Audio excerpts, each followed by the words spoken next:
Karyn Bryant for MMA H.E.A.T. I'm here with Dan Henderson, who takes on Lyoto Machida at UFC 157. He's a former champion of many various and sundry organizations and almost had a chance to fight for the title here in the UFC, but things didn't work out then. Yeah. So, first question, I guess, is how's the knee feeling? Because that's kind of what kept you from the fight. The knee's doing well. Yeah. Just I'm able to do what I want. You know, I'm still careful just to make sure it doesn't get re-injured through this whole training camp, and you know, it's been fine. I haven't felt it in a while. Well, because there was talk in December or something where Dana had said that, I heard Dan's rehab isn't going as well, and then I think you got on Twitter and said, what are you talking about? It's going well. It was fine? Yeah, I think it was because I made a comment that, you know, when asked if my knee was 100%, no, it probably isn't. You know, even now, I'm careful with it. If I didn't have to be careful with it, it's probably not 100%, but, you know, it hasn't bothered me in a long time, so. I think probably the only thing that's 100% on you to fight is probably your brain. I think about that because I think usually you're pretty mentally prepared, but otherwise I know you've had, you know, there's some damage that you've accrued. Yeah, you're always fighting with something, some sort of injury, and this fight will be no different. Although one time I know you told me you had some woman troubles. You were fighting some other battles. Well, it's always going to be ongoing, but yeah, I'm divorced. So. Right. And are you loving life now? You got a lady friend? Yeah, I've got a girlfriend that I've had for a while. Good. Yeah, it's nice. That's good. Much better.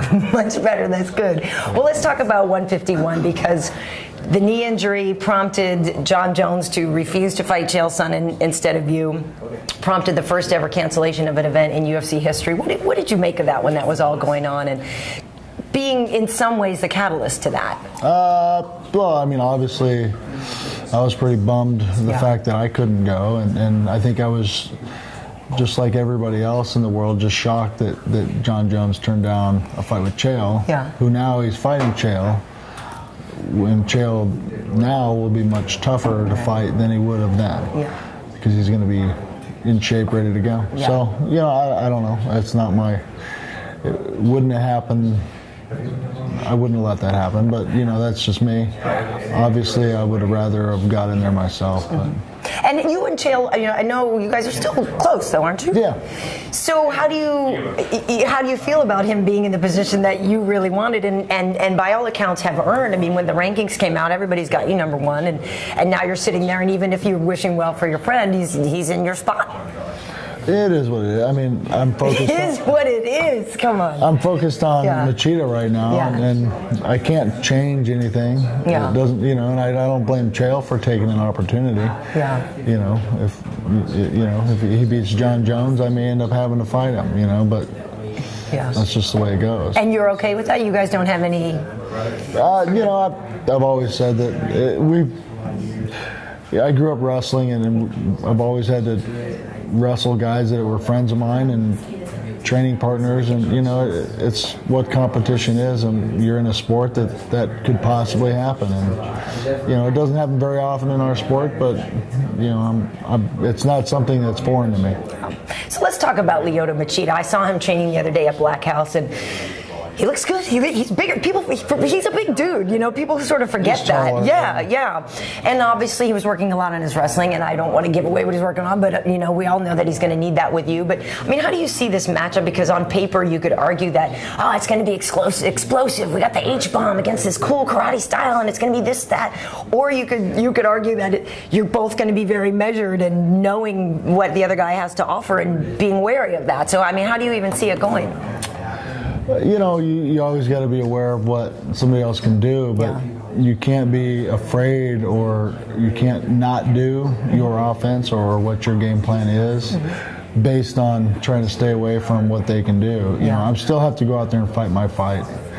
I need to, you know, stay in his face and land some punches on him. I can't do that if I'm letting him run around all over the place and pick me apart. So, you know, obviously,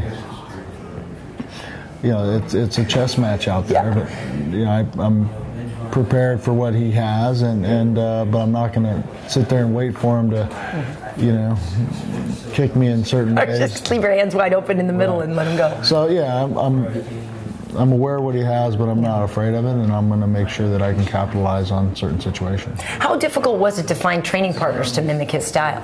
I had a couple guys already that in my gym all the time that run around a lot and kick, do a lot of goofy kicks and things like that are real, similar to him.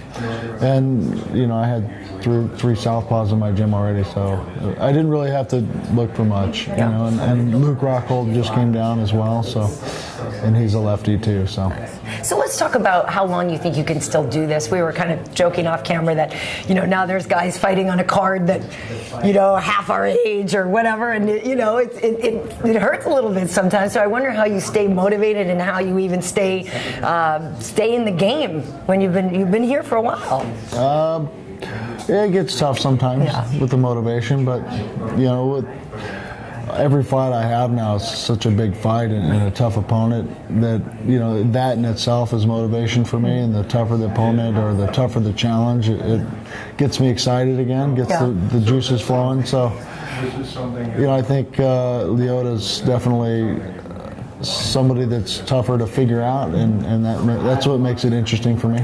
And does the title really mean everything now? Like I said in the beginning, you've won titles in other organizations, and you are just revered. You're legendary, Hall of Famer, all that stuff. So how much does the light heavyweight strap mean now?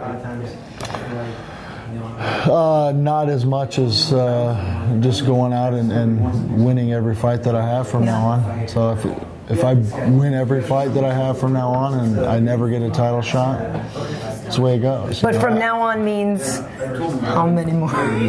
for at least a couple of years. Nice, I like it. And I have to say, you nearly gave me a heart attack. I was at your fight with Shogun, and I'm, with the press, we get hooked up, we get great seats, and I mean, this was me the whole fight. Oh my God, because we're supposed to just be sort of chill and press row, and that was the most difficult time I've ever had, and keeping my S together because I freaked out.